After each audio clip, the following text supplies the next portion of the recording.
দর্শক আপনারা দেখছেন ফিলিস্তিনের গাজাবাসীর উপর হামলার প্রতিবাদে ময়মনসিংহের তারাকান্দার চারি বাজার থেকে সাধারণ আমজনতা তারা নিন্দা মিছিল নিয়ে বের হয়েছে। আমরা মুসলমানদের রক্ত বৃথা যেতে দেব না। আপনারা কি বলেন? আজকে ছোট ছোট মাসুম বাচ্চাদেরকে, মা বোনদেরকে গণহারে ধ্বংস করে দিচ্ছে। কোন মুসলিম দেশ এখন পর্যন্ত তাদের সহযোগিতায় এগিয়ে আসেন নাই।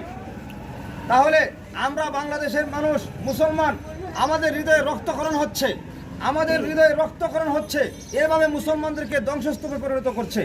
এজন্য আমাদের সকলকে স্বতঃস্ফূর্তভাবে আমাদেরকে সচেতন থাকতে হবে।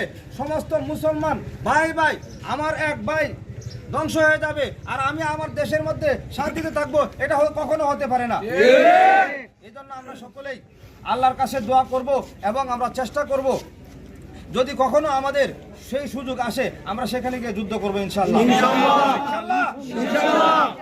আর এখন আমরা কথা হইলো এনাটাকে আমরা কি করবাম, হুজুরের মতো সুন্দর করে আমি বলতাম না, এনাটাকে আমরা কি করবাম, এনারে বিরোধী তো যুদ্ধ করবার জন্য যাই যেতাম না। ইসরায়েলের অনেক পণ্য আমাদের দেশে, হ্যাঁ, আমরা কিন্তু সবসময় ব্যবহার করতেছি। আমরা এই পণ্যগুলা বয়কট করবো। আমরা কোনটা ইসরায়েলি পণ্য, এই ইসরায়েলি পণ্য আমরা কিনতাম না, এটা আমাদের ইমানি দায়িত্ব। এই বাংলাদেশ থেকে ইসরায়েলির হাজার হাজার কোটি টাকা ইসরায়েলে গেছে এবং আমাদের টাকা দেয়া আমাদের মা বোনদের পর আমাদের মুসলিম ভাইদেরকে ধ্বংস করতেছে।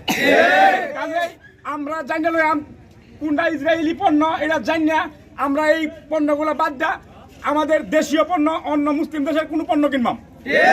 এইগুলো আমরা মাথা থেকে আপাতত ওদের বিরুদ্ধে, এটাই আমাদের জন্য একটা মনে করি ইমানি দায়িত্ব হবে আর কি।